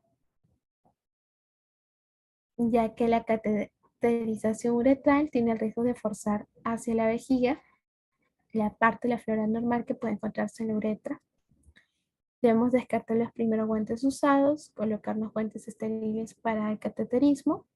Introducimos lentamente el catéter por el meato y obtenemos la orina por el orificio distal del catéter. Al obtener la orina, descartamos un chorro y luego recolectamos el resto en un envase estéril y lo tapamos. Retiramos el catéter y junto con los guantes lo colocamos en la bolsa de descarte. Se procede a sellar y rotular el envase con la etiqueta junto al envase y se indica que es una muestra obtenida por catéter vesical. Por si fuese necesario, sobre todo proceder a un urocultivo y se entrega al laboratorio antes de las 2 horas. Siempre recordemos que el frasco debe ser con tapa, ¿no? Debe tener el rótulo del frasco con nombre y apellidos, lo ideal con tapa rosca, y la cantidad de la muestra debe ser, bueno, en este caso es, por ejemplo, de una muestra de esas, ¿no? Pero, por ejemplo, si fuese una muestra de orina, eh, ¿no? Como mínimo podría ser unos 20 ml, hay literatura que te dice unos 50 ml, porque es una muestra más representativa. ¿No? Pero también ahí se tiene que tener en cuenta bastante la clínica del paciente, por ejemplo, los pacientes con incontinencia urinaria o pacientes pediátricos no van a llegar a esas cantidades. Entonces, si es por un paciente de incontinencia urinaria, debemos anotarlo en comentarios y probablemente ellos nos den como 10 ml, de 3 o 4 ml, ¿no? Y en esos casos también lo tenemos que tener anotado. La toma de muestra en pacientes con catéter permanente, la sonda Foley. Si la sonda está permeable o con pase de orina y conectada a la bolsa colectora, se procede, clampamos la sonda, bloqueamos la salida de la orina con un clip por un espacio de más o menos unos 30 minutos o una hora. Esperamos que pase el tiempo, nos colocamos guantes estériles, desinfectamos la zona entre la conexión de la sonda y la bolsa, desconectamos la sonda de la bolsa, cubrimos ambos extremos con el gas estéril, evitamos que el extremo distal se vaya a contaminar con la piel o ropa del paciente, desclampamos la sonda, eliminamos el primer chorro de orina que se ha emitido, luego colocamos el recipiente frasco estéril y empezamos a recolectar. Se coloca el envase en un lugar seguro y se vuelve a conectar la sonda a la bolsa, ¿no? Se tapa y se sella el recipiente, se rotula con la etiqueta adjunta. Las instrucciones pueden ser orales, escritas, lo ideal es que sean los dos a la vez, ¿no? Que haya un escrito, lo podemos incluso subrayar, y también de manera verbal. En lo que son niños, adolescentes y adultos, el lavado de manos siempre es importante, como un jabón antes de la obtención de la muestra. Recordemos el lavado de los genitales. En los hombres se retrae la piel del pene, en las mujeres se separa los labios, se limpian los genitales externos, se limpia y seca con toalla, dejamos salir el primer chorro, la taza al baño, recolectamos el chorro medio, depositamos el siguiente chorro en el frasco, ¿no? Tapamos el frasco e inmediatamente lo llevamos al laboratorio. En el caso de neonatos y lactantes, la recolección es con unas bolsas colectoras, igual siempre lavado de manos con un jabón, el lavado de los genitales externos, ponemos la bolsa en los genitales del paciente supervisando cada 15 minutos, una hora como máximo. Lo ideal es que no pueda estar, no esté mucho tiempo, ¿no? Si no, ya se te va a tener que cambiar de bolsa. Aquí tenemos, por ejemplo, la recogida de orina de una micción para lo que son niños, bolsas pediátricas, ¿no? Lavado cuidadoso de los genitales, del área perineal, previo al lavado de las manos de la persona que la va a recolectar, ¿no? Coloca la bolsa de plástico, el colector estéril, retira la bolsa en cuanto el niño ya orinó, la mete en un recipiente, la tapa y la entrega en el laboratorio. Si en 20 minutos el niño no ha orinado, se retira la bolsa y reinicia el proceso, ¿no? Esto según la TCA. Entonces, como debe ser nuestro contenedor primario, limpio, libre de fugas, que sea taparrosca, que sea hermético, que sea traslúcido, de 4 a 5 centímetros de diámetro, una capacidad de 50 ml, nombre y apellidos, historia clínica, hora de toma de muestra, examen requerido. El transporte de la orina debe realizarse en el menor tiempo posible, máximo a las 2 horas, debe ser procesada dentro de las 2 horas una vez recolectado. Se recomienda el transporte en un sistema hermético o refrigerado con dispositivos con control de tiempo y temperatura. ¿Por qué? ¿Qué pasa después de las 2 horas? En composición química, mis elementos formes se van a deteriorar. La bilirrubina y el neurobilinógeno son inestables.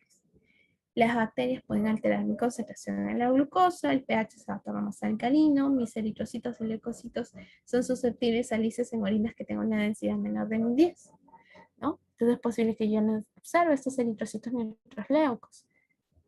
Un pH mayor a 7 también, ¿no?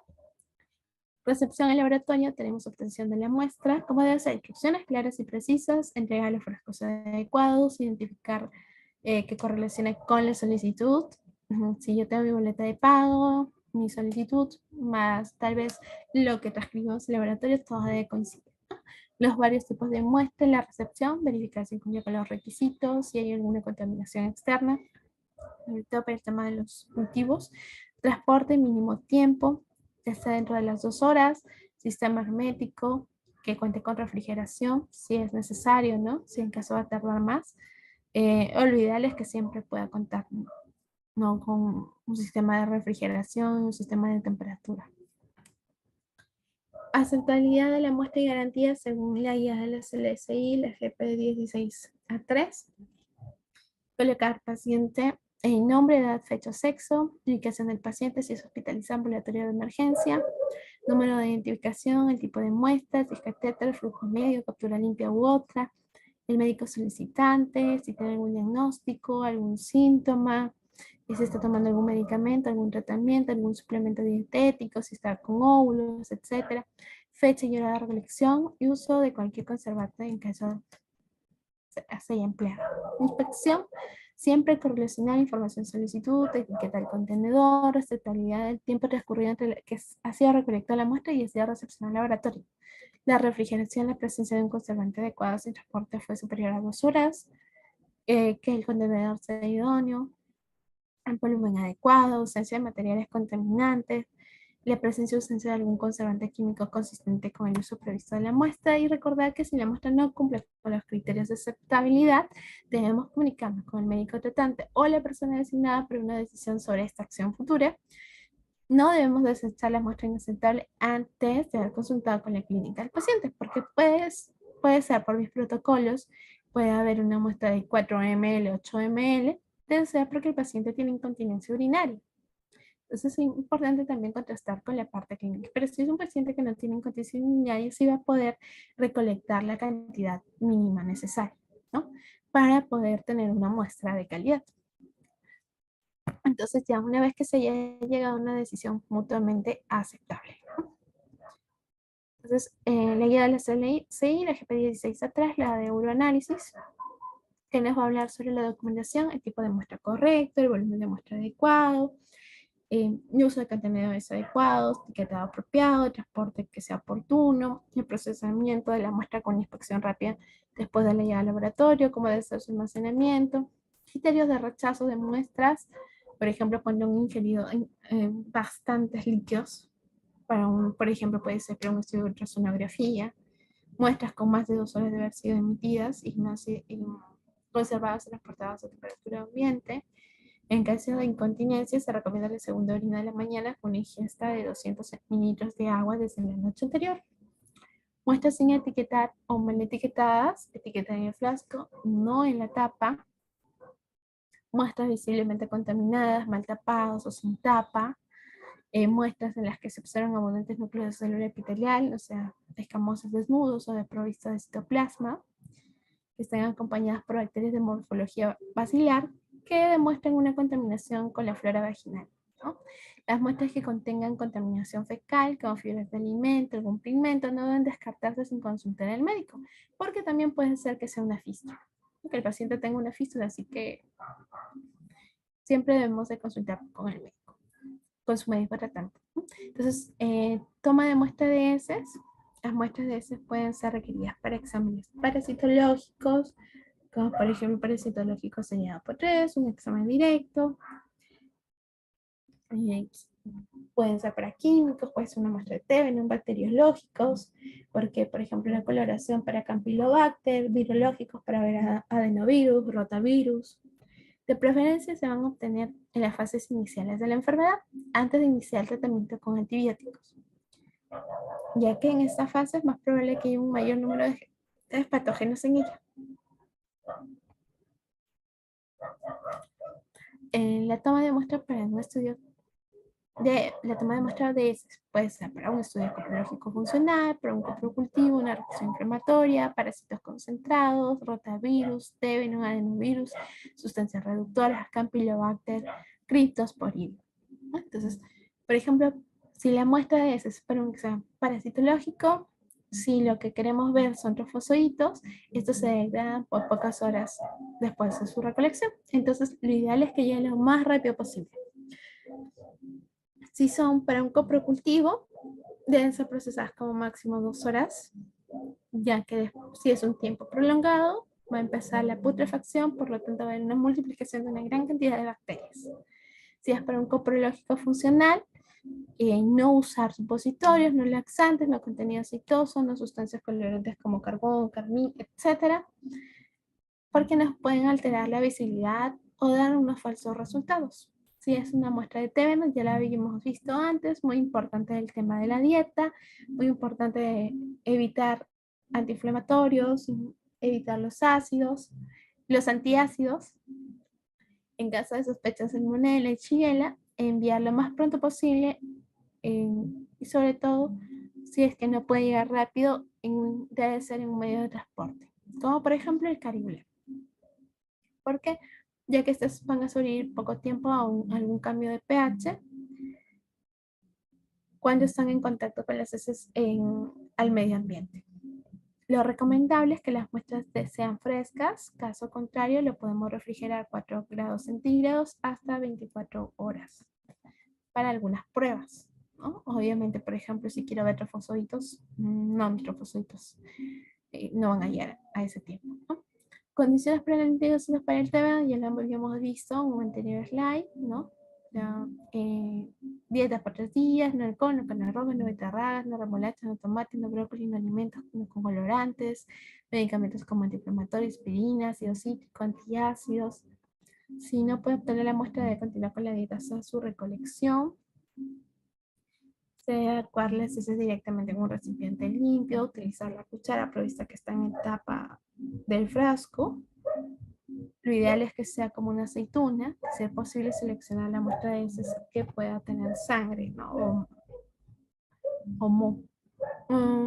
Procedimiento suele ser recolectar una sola muestra en un frasco limpio, descartable, hacer la deposición en un recipiente limpio y seco, evitar que se vaya a mezclar con orina o con papel higiénico.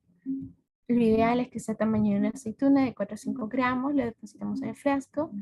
Si es líquido, hasta 10 ml, de 5 a 10 ml, y debe ser procesado como máximo dentro de los 30 minutos. Rotulamos el frasco, nombre y fecha, código de barras.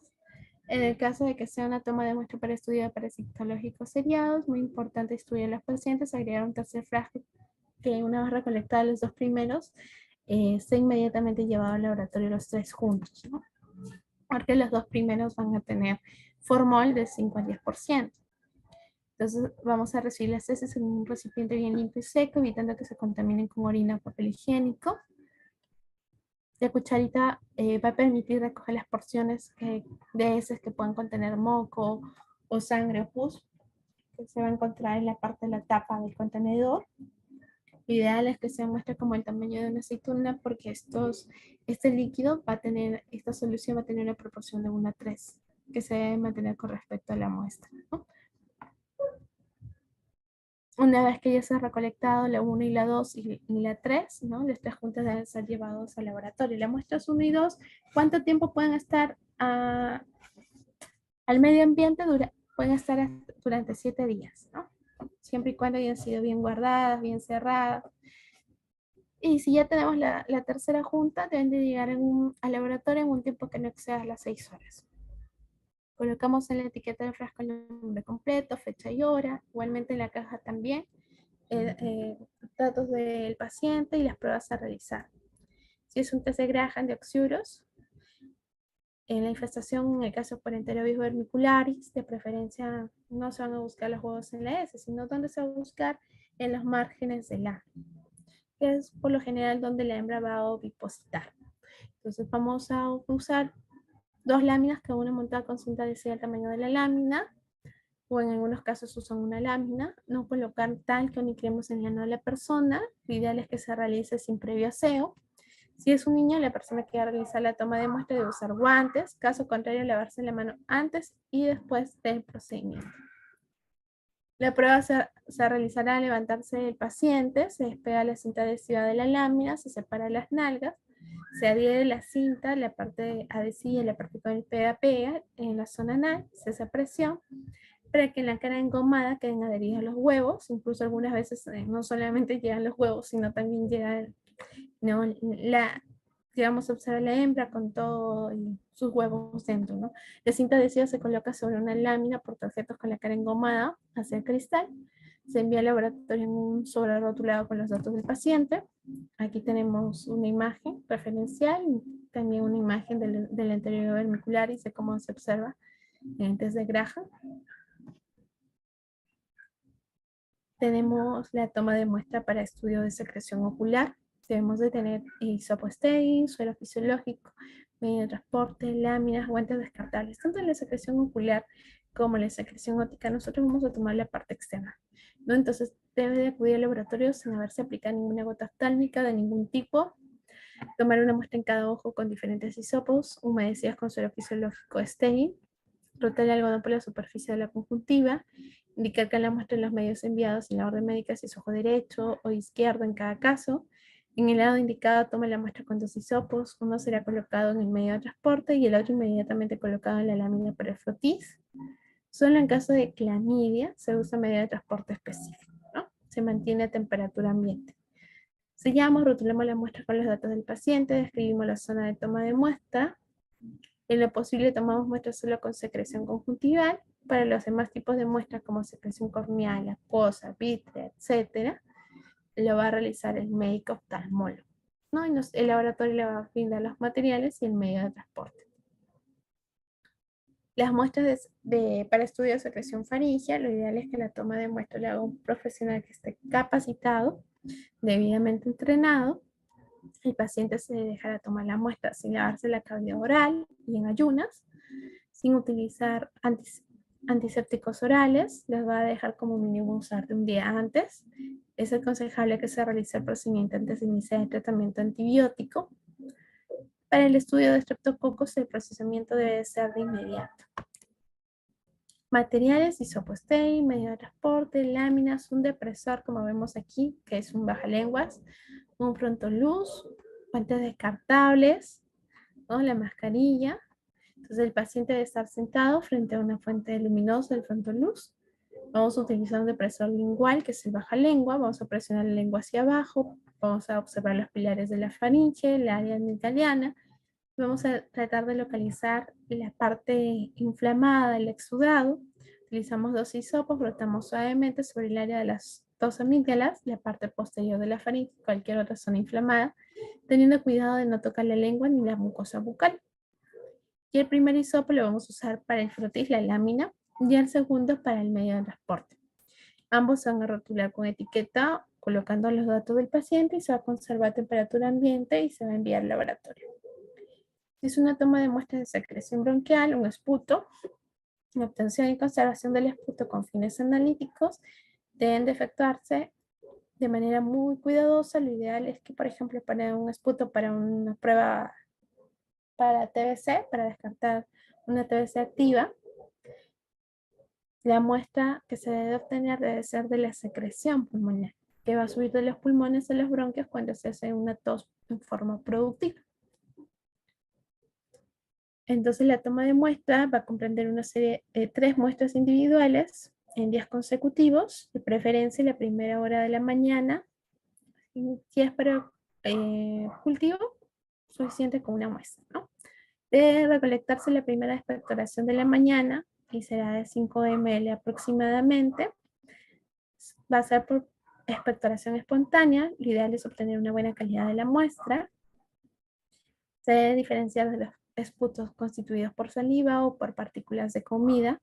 No debe permanecer a temperatura ambiente más de 24 horas, salvo sea para un descarte de TBC. Si se deja en reposo después de recogerlo, puede producirse antes del examen una proliferación de bacterias contaminantes que nos pueden ofrecer un resultado de tipo engañoso.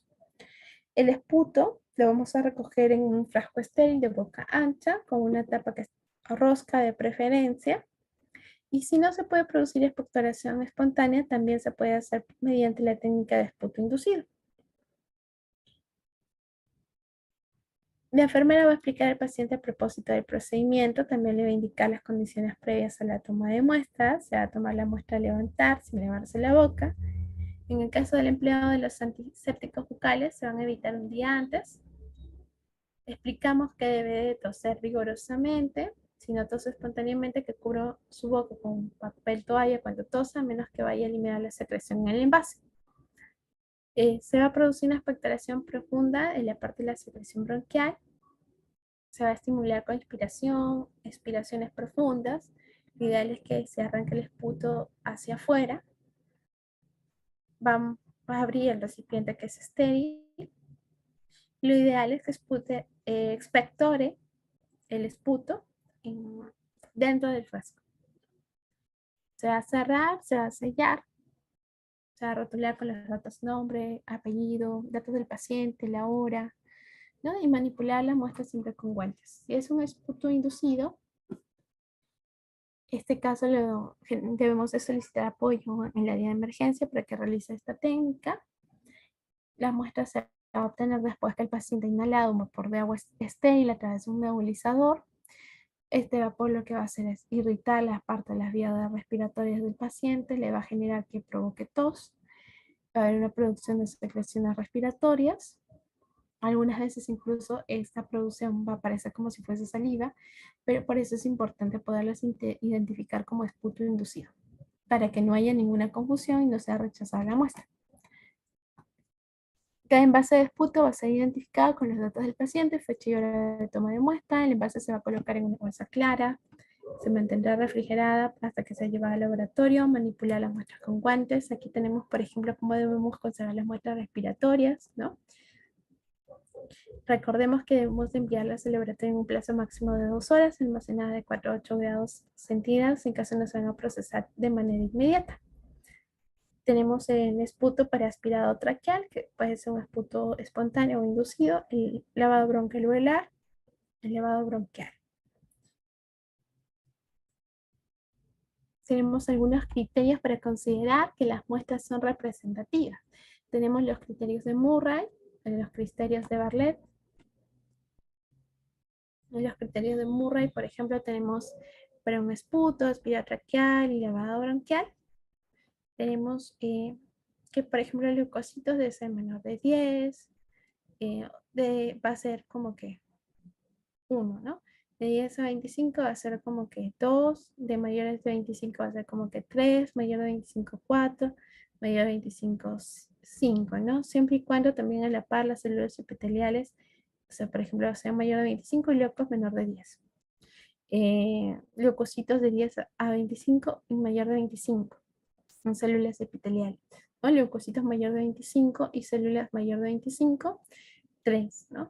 Y leucocitos mayor de 25, células epiteliales de 10 a 25, 4. Leucocitos mayor de 25 y células epiteliales menor de 10, 5. Las muestras que están en este grupo 5 son las que se van a considerar como representativas. Y las muestras que están en el grupo 4 es las que se debe de evaluar según el morfotipo bacteriano predominante en la coloración gran. Y aquí tenemos, por ejemplo, los criterios de Bartlett, perdón. Estos criterios de Bartlett,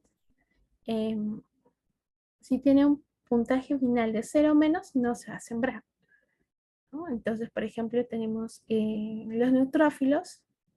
Si es menor de 10, le ponemos 0. Si es de 10 a 25, 1. Si es mayor de 25, 2. ¿No? Presencia de moco 1. Células epiteliales escamosas de 10 a 25 menos 1, ¿no? Mayor de 25 menos 2. Y esto se va a sumar y el puntaje final, si es 0 o menos de 0, entonces no lo deberíamos de sembrar. Aquí tenemos una evaluación de la calidad del esputo con respecto al cultivo de esputo para el diagnóstico de infecciones del tracto respiratorio inferior en niños. ¿Y qué es lo que obtienen? Ellos obtienen que, por ejemplo, en aquellas esto de acá es una distribución de especies bacterianas aisladas a partir de esputos de buena calidad. Y ellos suelen aislar Streptococcus pneumoniae, Moraxella, por ejemplo, Haemophilus, Staphylococcus aureus, Pseudomonas aeruginosa, Escherichia coli, Klebsiella pneumoniae y Streptococcus pyogenes. Pero en aquellos que son esputos de baja calidad, que están entre la categoría no aceptable.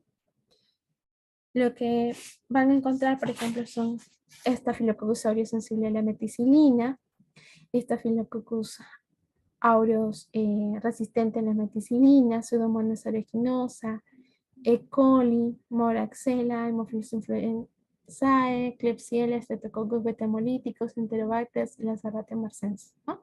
Entonces vemos aquí. Entonces es muy importante también la parte de la evaluación de nuestras muestras de esputo, porque si nos ayuda a disminuir la cantidad de nuestros falsos positivos. Tenemos aquí una muestra para un estudio de secreción óptica en la parte del oído externo. El material que se va a emplear son hisopos de algodón, medios de transporte, guantes estériles, alcohol desinfectante. Vamos a limpiar la parte del oído externo con un antiséptico suave. Vamos a tomar la muestra haciendo el uso de un hisopo, de un raspado, de una aspiración. Se va a obtener del borde activo del exudado de alguna secreción de alguna zona profunda. Se hace rápidamente el frotiz en la lámina y se cubre. Se envía en un sobre que esté rotulado a la lámina y el medio de transporte lo más pronto posible al laboratorio. Tenemos también la muestra para estudio de secreción mamaria. Se recomienda a la persona que pueda realizarse un buen aseo con agua jabonosa, un profundo enjuague con agua a chorro, que se seque con una toalla limpia. El que va a tomar la muestra, que se coloque los guantes, va a hacer una presión, exprimir la zona superior de la aureola. Si la secreción empieza a salir de manera espontánea, van a desechar las primeras gotas, porque lo más probable es que las primeras gotas puedan tener alguna contaminación con la flora que se encuentra en la piel. Recordemos que en la piel, ¿qué podemos encontrar? A ver, como flora comensal. A ver, ¿quién recuerda ahí por el chat?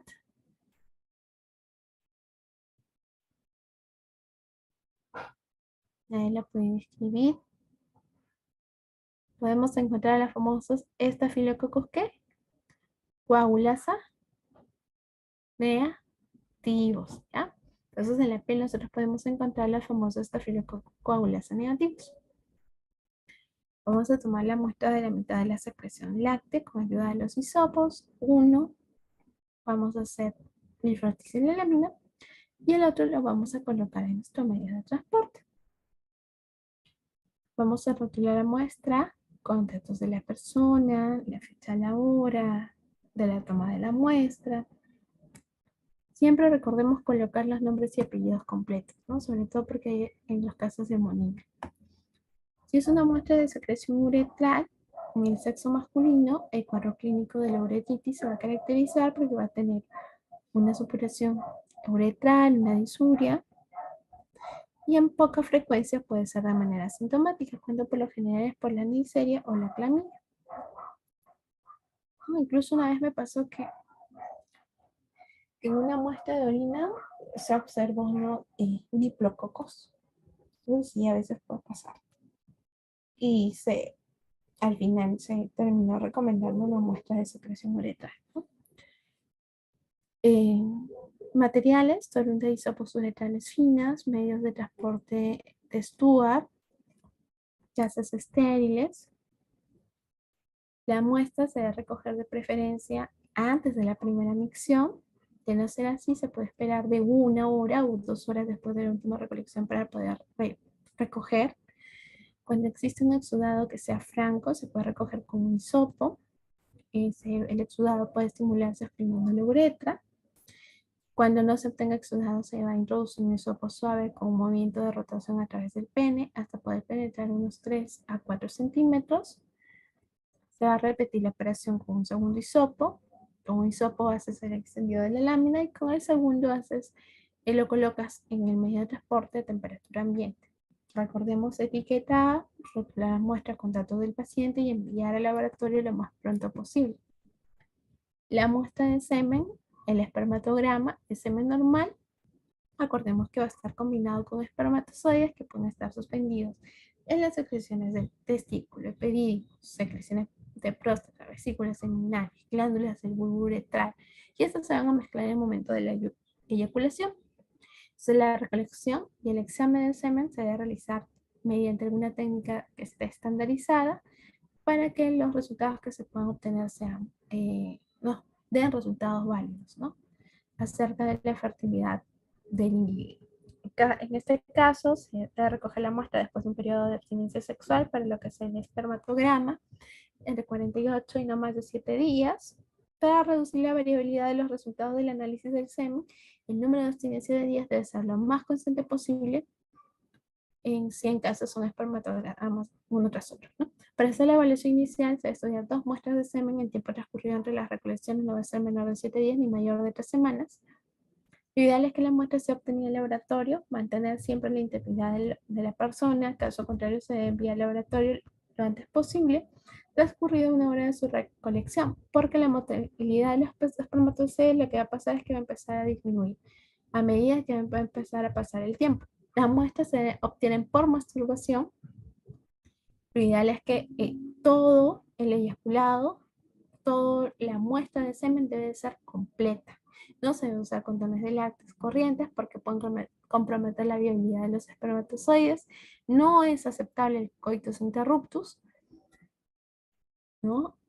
¿Por qué? Porque se puede perder una parte de la porción del eyaculado, ¿no? Y también esta parte, esta primera parte puede que tenga la mayor concentración de espermatozoides. Puede ocasionar también una contaminación con células, contaminación con bacterias, con el pH de la vagina, ¿no? Y lo cual puede generar una influencia sobre la motilidad de los espermatozoides. Entonces, explicar al paciente que lo que va a recolectar debe ser completo. La muestra debe de estar entre no menor de 20 ni mayor de 40. El personal del laboratorio debe saber que las muestras de este semen pueden tener virus como hepatitis, HIV, herpes. La muestra cómo se obtiene por masturbación ideal, temperatura entre 20 y 40 para evitar reducción en motilidad de espermatozoides. Siempre rotula el frasco con nombre y apellidos, edad y fecha. La muestra para el cultivo de semen es básicamente para ver presencia de microorganismos como aerobios o anaerobios. ¿Cómo se va a obtener? Antes de obtener la muestra, la persona deberá miccionar, luego se lava las manos con agua y jabón, se lava el pene con agua y jabón, le saca con toalla limpia, se realiza la prueba por masturbación y obtiene la muestra por eyacular en frasco estéril y de boca ancha. Rotula la muestra con nombre, edad, fecha, hora de obtención y prueba a realizar. El tiempo transcurrido entre la colección y el inicio del proceso del laboratorio no debe superar las 3 horas. En la secreción de muestras prostáticas, es para descartar procesos infecciosos de la glándula prostática. Vamos a usar hisopos, medio de transporte, láminas, frasco de orina, guantes descartables, glicerina. Se efectúa el tacto rectal, se introduce un dedo por el ano y se palpa la glándula prostática, realiza un masaje profundo. Generalmente esto lo hacen los médicos, ¿no? Por un espacio de 2 minutos. Este masaje será en forma circular a fin de cubrir toda la próstata. Termina el masaje. Si hay presencia de secreción en la uretra, se toma muestra con hisopos y también se hace un extendido de la lámina. Caso contrario, se indica miccionar, se recoge la muestra en un frasco de orina. Se rotula la muestra con todos los datos requeridos y se envía para su proceso. En caso de las muestras de secreción vaginal, deben de tener abstinencia sexual por 3 días, ¿no? Si en caso está menstruando, se debe esperar 4 días, no colocarse óvulos ni lavados con productos antisépticos 4 días anteriores. Si decide concurrir en horario diurno, puede realizarse su higiene externa, levantarse, puede bañarse, salvo en el caso de niñas que no deben de asearse. En caso de mujeres adultas, se va a hacer uso del espéculo. En el caso de las niñas, no. Las materias supuestarias, espéculo y láminas, medio de transporte, guantes descartables. Se explica el procedimiento al paciente.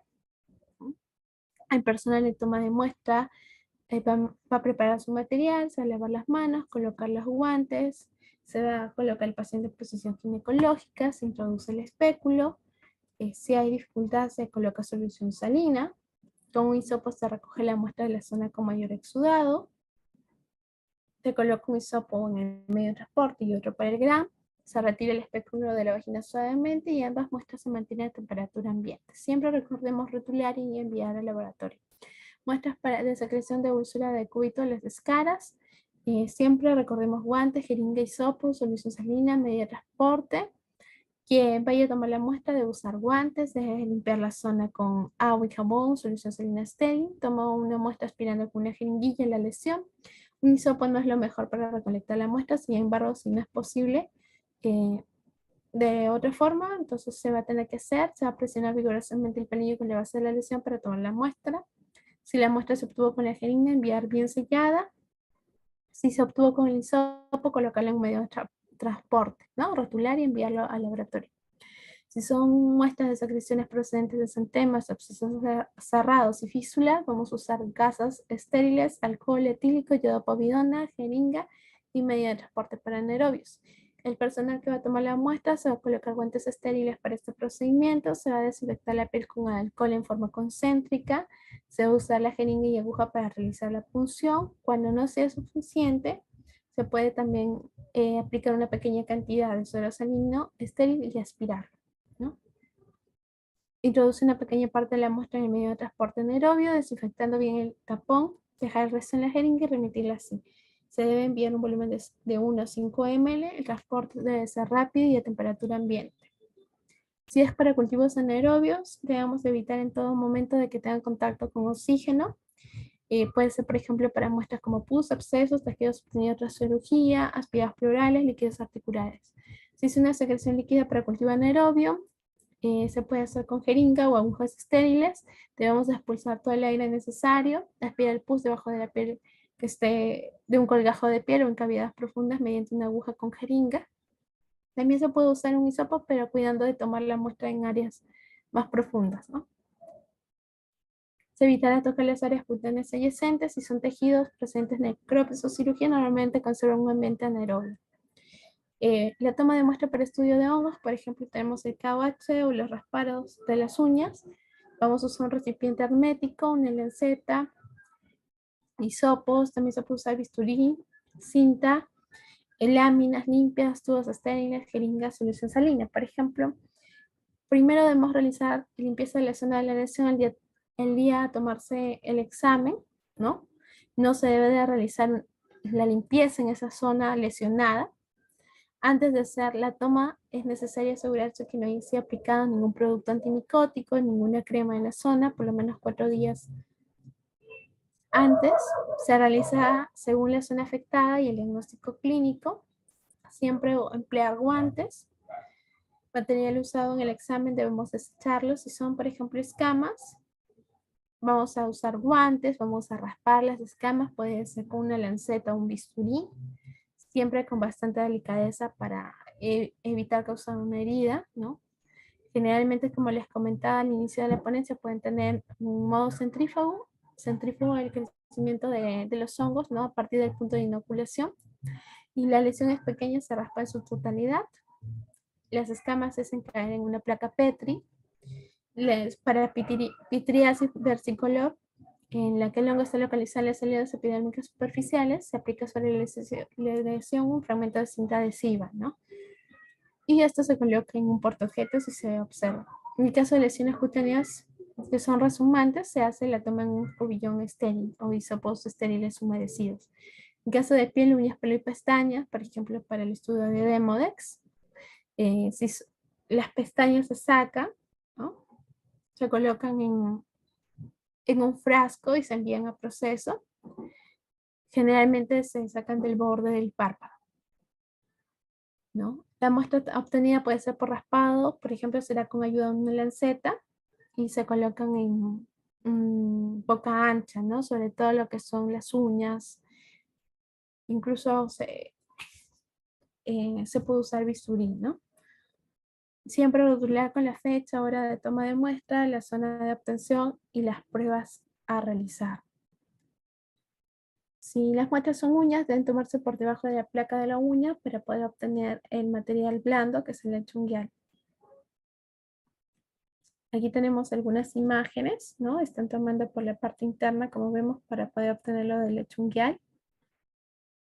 Aquí también están tratando de sacar este trozo. Y cuando son, por ejemplo, también podemos emplear lo que es la cinta. Si alguno tuviese alguna duda, alguna consulta. Muchas gracias.